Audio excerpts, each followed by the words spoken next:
Sets इस topic पर कुछ एग्जाम्पल्स हम पढ़ने वाले हैं। इन ए कॉम्पिटिटिव एग्जाम में 50 स्टूडेंट्स पास्ड इन इंग्लिश इस सब्जेक्ट में 50 स्टूडेंट्स पास हुए हैं। 60 स्टूडेंट्स पास्ड इन मैथमेटिक्स इस सब्जेक्ट में 60 स्टूडेंट्स पास हुए हैं and 40 students passed in both the subjects. 40 students ऐसे हैं जो इंग्लिश और मैथमेटिक्स दोनों सब्जेक्ट्स में पास हुए हैं। नन ऑफ देम, इसमें से कोई भी, failed in both the subjects, दोनों सब्जेक्ट्स में फेल नहीं है। Find the total number of students, कुल स्टूडेंट्स कितने हैं। मान लो इंग्लिश इस सब्जेक्ट में पास हुए स्टूडेंट्स का सेट है ई।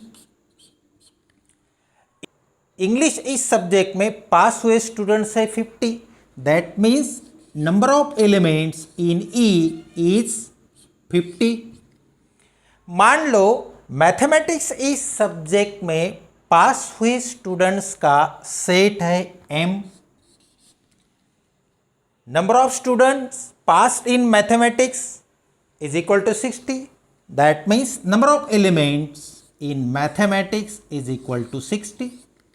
40 students passed in both the subjects. 40 students ऐसे हैं जो इंग्लिश और मैथमेटिक्स दोनों में पास है। इंग्लिश और मैथमेटिक्स दोनों में पास हुए स्टूडेंट्स का सेट है ई इंटरसेक्शन एम। इंटरसेक्शन का मीनिंग है common portion, common elements, common students who passed in English as well as in mathematics. 40 students passed in both the subjects. That means number of elements in E intersection M is 40। None of them failed in both the subjects, कोई भी ऐसा student नहीं है जो mathematics और English दोनों में fail हो, किसी ना किसी सब्जेक्ट में वो पास है। Find the total number of students, कुल स्टूडेंट्स कितने हैं। Total number of students find करने से पहले हमें फाइंड करना होगा total number of students in E union M. That means number of elements in E union M. Union का मीनिंग है स्टूडेंट या तो इंग्लिश में पास हो या तो मैथमेटिक्स में पास हो या इंग्लिश और मैथमेटिक्स दोनों में पास हो। Number of elements in E intersection M, number of elements in E union M, number of elements in E, number of elements in M. इन चारों में एक रिलेशन है और वह रिलेशन है number of elements in E union M is equal to number of elements in E plus number of elements in M minus number of elements in E intersection M. यहाँ number of elements in E 50, so right here 50।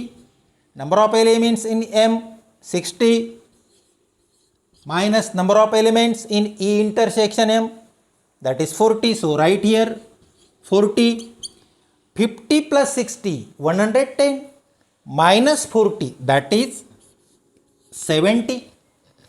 Therefore number of elements in E union M is equal to 70. किसी ना किसी subject में पास है, ऐसे students कितने हैं 70। और यह दिया है none of them failed in both the subjects. जो भी स्टूडेंट्स कॉम्पिटिटिव एग्जाम के लिए अपियर है उनमें से कोई भी ऐसा स्टूडेंट नहीं है जो दोनों सब्जेक्ट में फेल हो। किसी एक सब्जेक्ट में फेल हो सकता है लेकिन दोनों सब्जेक्ट में फेल नहीं है। हर एक स्टूडेंट किसी ना किसी सब्जेक्ट में पास है।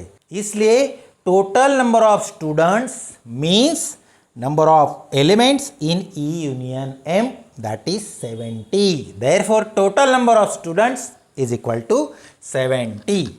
Total number of students is equal to 70। यही प्रॉब्लम हम वेन डायग्राम की मदद से भी सॉल्व कर सकते हैं। और मान लो यह सेट है स्टूडेंट्स का जो एग्ज़ाम के लिए अपियर है। यह है set of students pass in English. यह है set of students pass in mathematics. इस पोर्शन में वही स्टूडेंट हो गए जो इंग्लिश और मैथमेटिक्स दोनों में पास हो। इंग्लिश और मैथमेटिक्स दोनों में पास है, ऐसे स्टूडेंट्स है 40। सो राइट हियर 40। इंग्लिश इस सब्जेक्ट में पास हुए स्टूडेंट्स है 50। इंग्लिश इस सब्जेक्ट में पास हुए स्टूडेंट्स 50 है। उनमें से 40 स्टूडेंट्स ऐसे हैं जो मैथमेटिक्स में भी पास हुए हैं। सिर्फ इंग्लिश इस सब्जेक्ट में पास हुए स्टूडेंट्स हो गए 50 minus 40 is equal to 10। Similarly mathematics इस सब्जेक्ट में पास हुए स्टूडेंट्स है 60।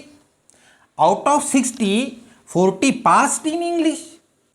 सिर्फ मैथमेटिक्स इस सब्जेक्ट में पास हुए स्टूडेंट्स है 60 माइनस ए कम कर दो 40 इज इक्वल टू 20। इस पोर्शन में इंग्लिश और मैथमेटिक्स दोनों में पास हुए स्टूडेंट्स हैं। इस पोर्शन में सिर्फ इंग्लिश में पास हुए स्टूडेंट्स हैं। इस पोर्शन में सिर्फ मैथमेटिक्स में पास हुए स्टूडेंट है। अगर तीनों को मिलाते हैं तो हमें मिलता है E union M। E union M का मतलब है कॉमन पोर्शन और non common portion. Number of elements in E union M is equal to 10 plus 40 plus 20. 10 plus 40, 50 plus 20, that is 70. None of them failed in both the subjects. इस portion में दोनों subject में fail हुए student हो गए, लेकिन none of them failed in both the subjects means there is no any element in this portion.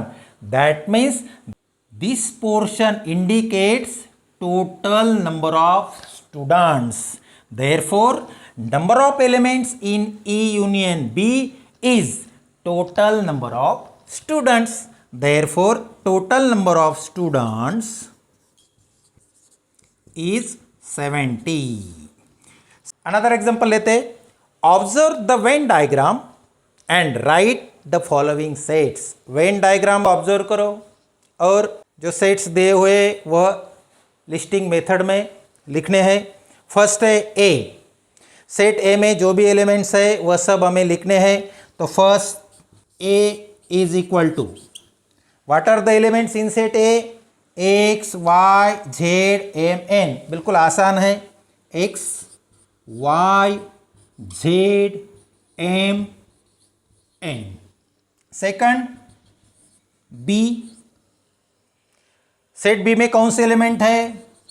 M, N, P, R और Q। M, N, P, R और Q।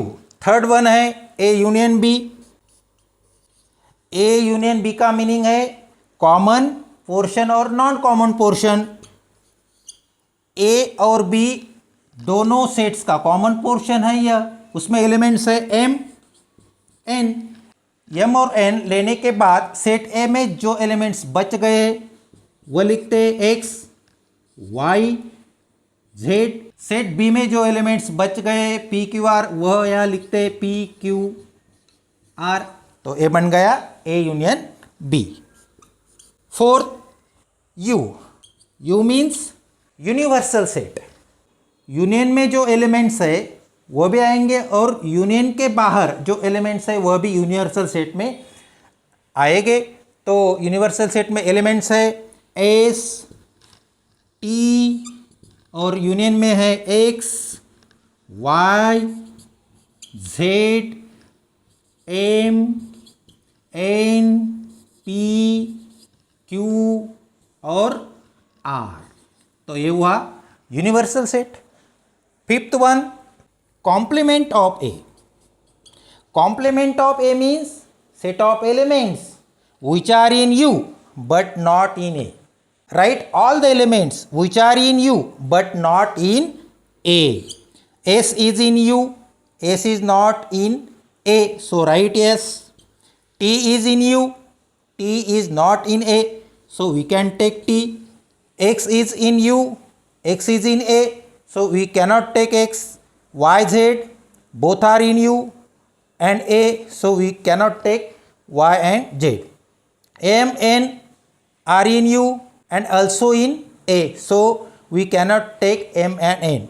P, Q, R are in U but not in A, so we can take P, Q, R.